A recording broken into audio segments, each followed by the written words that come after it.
Hello dear students, this is Madhurima Miss. In my today's video, I am going to explain to you this poem I Remember written by Thomas Hood. The poem is included in the new syllabus of ICSE board for the students of class 9.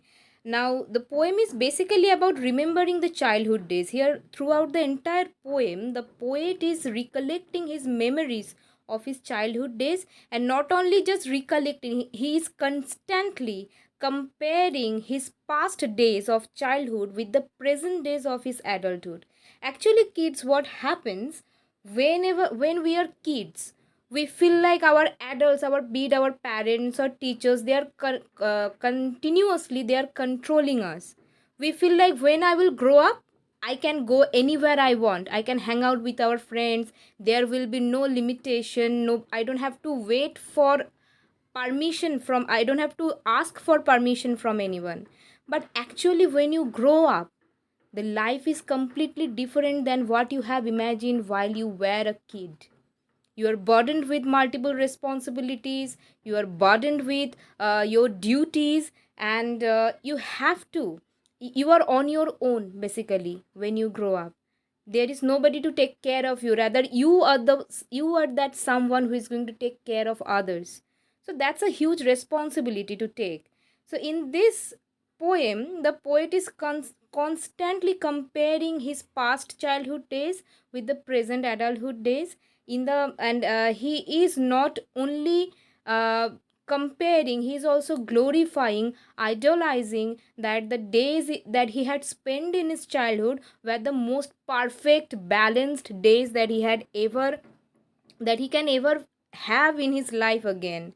Okay, so having said that, let us read this first stanza of the poem, and let's see what the poet is saying and how he is expressing his ideas. I remember, I remember. Now, the poem is starting with the phrase I remember, I remember. Now, this is going to be the repeated line at the beginning of every stanza that we are going to read in this poem.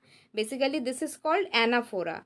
Whenever a phrase is constantly repeated at the beginning of stanzas, at the beginning of paragraphs, that will be that will be considered as anaphora. Okay. Now, as you can see at the beginning, he is repeating. What do we repeat generally, or why do we repeat anything? To draw attention to that particular thing, or to that particular information, right? So I remember. Right at the beginning of the poem, Thomas Hood is setting the tone that is going to loom large throughout the poem. The poem is going to be about nostalgia, about remembrance, right? So I remember the house where I was born, the little window where the sun came peeping in at the morn. So the poet is saying that I still remember the house where I was born. I still remember the house where I was born, and I still remember that little window, the house where I used to spend my childhood days. I still remember that there was a little window, and throughout the little window, what happened? What would happen? Now, throughout the little window, the sun would come peeping in. The sun would come peeping in. So here, basically, what is happening? The poet is personifying the sun. What is personification? The poet is basically doing what? The poet is using this figure of speech called personification. Okay, personification. Now, in case of personification, what do? We attach the human qualities to inanimate objects. Now, the sun is not at all a living entity, right? But we are saying, the poet is saying, the sun came peeping in. Peeping means when you look at something secretly, that is called peeping. So the sun would peep throughout the window. Okay, through the window that he had over there, the little window that he had in that house, the sun would peep through that window. When? At morn. Morn basically is the short form, or I would say poetical form of morning. Okay, generally poets, what do poets do? They have this poetic license of changing words in order to enhance the quality or bring forth the idea, okay, that they are trying to bring forth. They have this poetic license. So basically morning, the full form of the word morn is morning, okay, the full form or the complete word is morning. So morn is the short form, or morn is the short form of the word morning. So the sun would come peeping in at morn. The poet still remembers each and every detail of that house and what would happen, what kind of window was there, small or big or wide. The poet is giving us exact details that he still remembers about his childhood days. Next, let's see what he says. He never came a wink too soon. He means the sun. He refers to the sun. Okay, personified. Personified, sun is personified here. He never came a wink too soon. What is the meaning of the word wink? Wink is like, it is the time when you close your eyes and open your eyes. Okay, now you don't take much time to close and open your eyes. So the sun would not be a moment too soon. Basically, a wink here refers to a moment. Okay, the sun will not rise in the sky a moment too soon, will not rise in the sky a second too soon, nor brought too long a day. So basically, he is not only sharing the memory of his, not only recalling the memories of his childhood days, he is also giving us the notion that he had a very perfect childhood. The balance was there that he misses over here in his present days of adulthood. The sun would not rise too early, would not stay in the sky too early. Everything will happen when it is supposed to happen, right at the right moment. Everything will happen, not a moment too soon, not a moment too early, or not a moment too late. Okay, so the sun would come out at the right time, the sun would set at the right time. Next, but now, here the comparison comes, but now. Okay, so he is saying but now, I often wish the night had borne my breath away. So earlier what we saw, basically the poet was quite in a lighter mood, quite in a light mood, as he was sharing with us the days that he remembers about his childhood, the house where he stayed, how the sun would come peeping through the window. But here the change in a tone, a sudden change in the tone comes. Why? Because he says, I wish I died in my childhood. Why? Because the days of my childhood were the most perfect days that I can ever have in my entire life. So if I had died back then, I may not have to face the difficulties that I'm facing right now in my adult life as an adult person. So he says, I often wish the night had borne my breath away. Breath away means I wish I had breathed my last in my childhood. Then I might not have to face the days that I'm facing right now. This is what the poet is trying to convey throughout the first stanza of the poem. Now let us come to the second stanza. I remember. Again, this portion is repeated as I have already mentioned, that remembrance, nostalgia is going to be the main tone in this poem. So I remember the roses, red and white, the violets, the lily cups, those flowers made of light. Again, the poet is here kind of exaggerating. He is saying everything in his life that he had seen in the childhood days were the most perfect things. Not only the days were perfect, but the sun when it rose, that sun rising time and setting time of the sun was perfect. And the flowers that he has mentioned over here, they were not only bright in colors, but they were made of light as per the poet.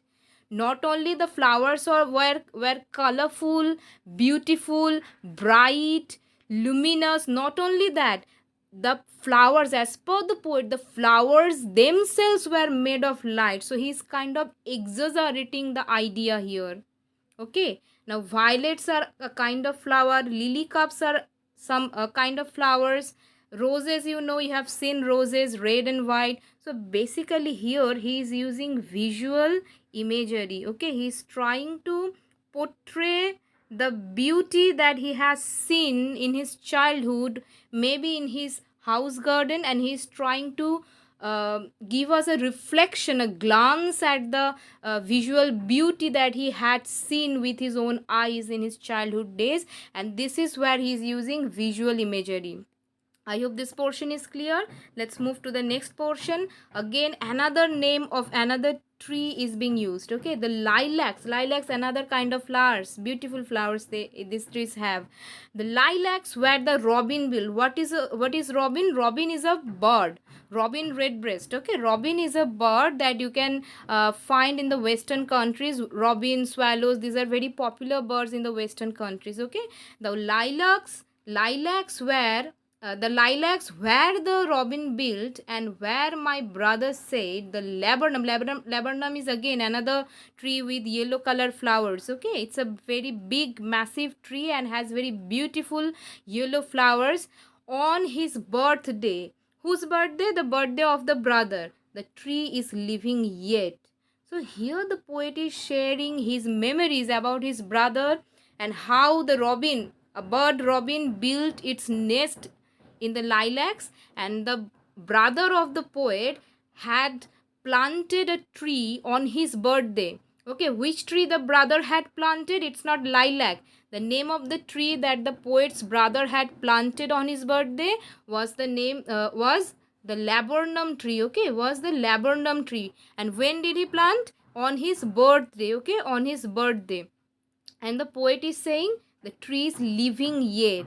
Note, look at this portion. The poet is using a negative connotation. The poet is not giving us a direct information in this poem, but there is a hint that the tree is still living, which means, in another way to put it forward, if we can look at the other side of this sentence construction, that means the poet is trying to say the brother is dead.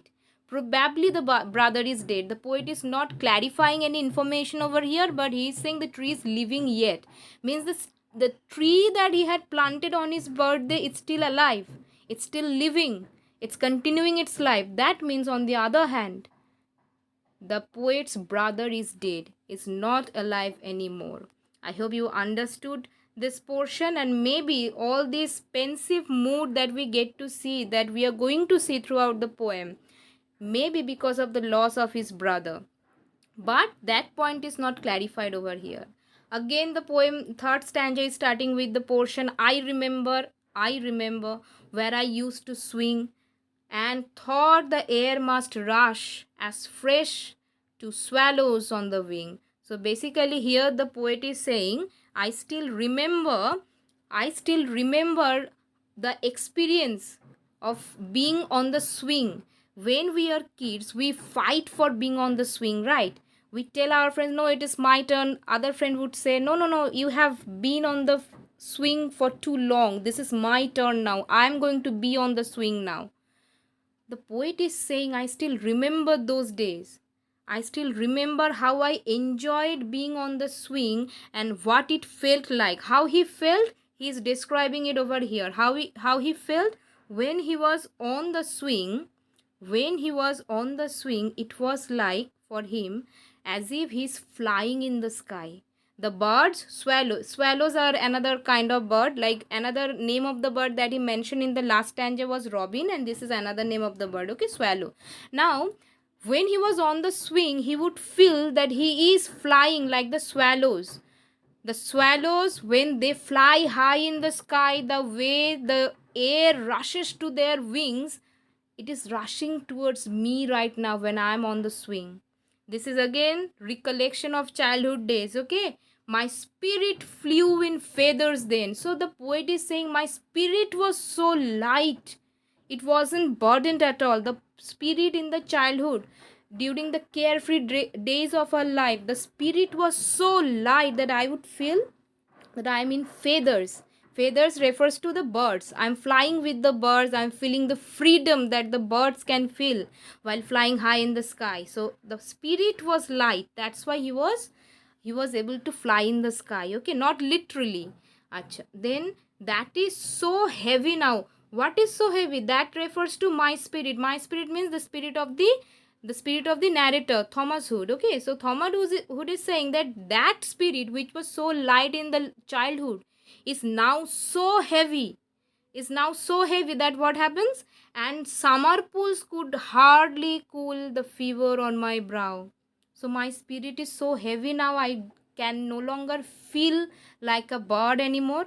And the summer pools that used to bring joy to my soul, the summer pools that were the source of my relaxation, can no longer cool down my fever. What fever is he talking about? Actual literal fever? No. The fever fatigue is referring to the gloomy, dark adulthood days, the problems and difficulties, impediments that he is facing right now in his adulthood days. So he is basically saying that those summer pools that brought joy to me in my childhood can no longer bring peace to my heart. I hope this stanza is clear. Let us move on to the last stanza of the poem.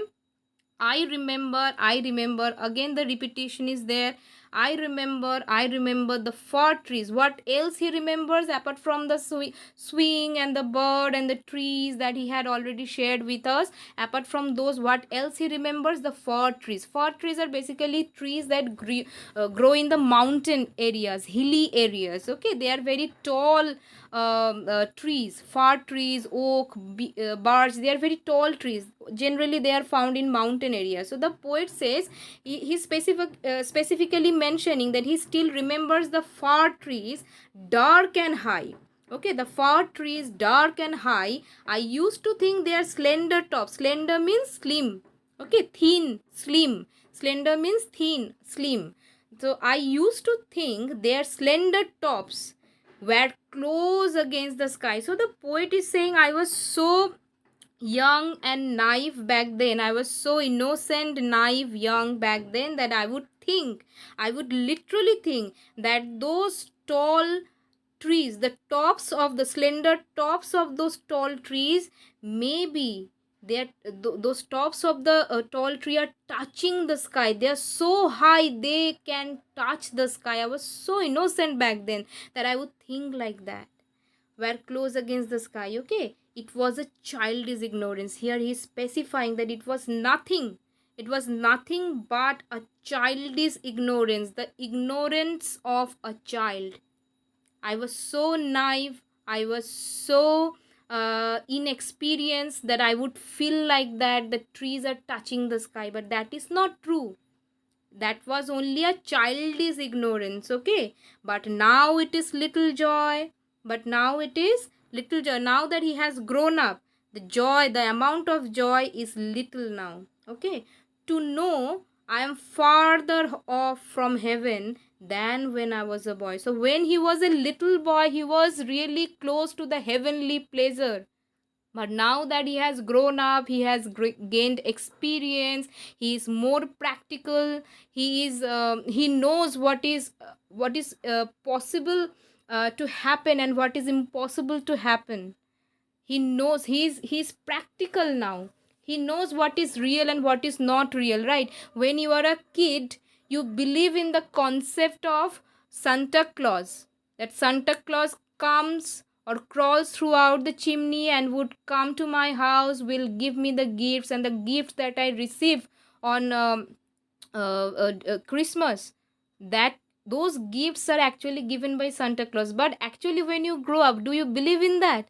That whole world of imagination crumbles down when you grow up, because you get to know those things are not real anymore. You don't believe in fairies anymore. You don't believe in supernatural beings anymore. You grow up.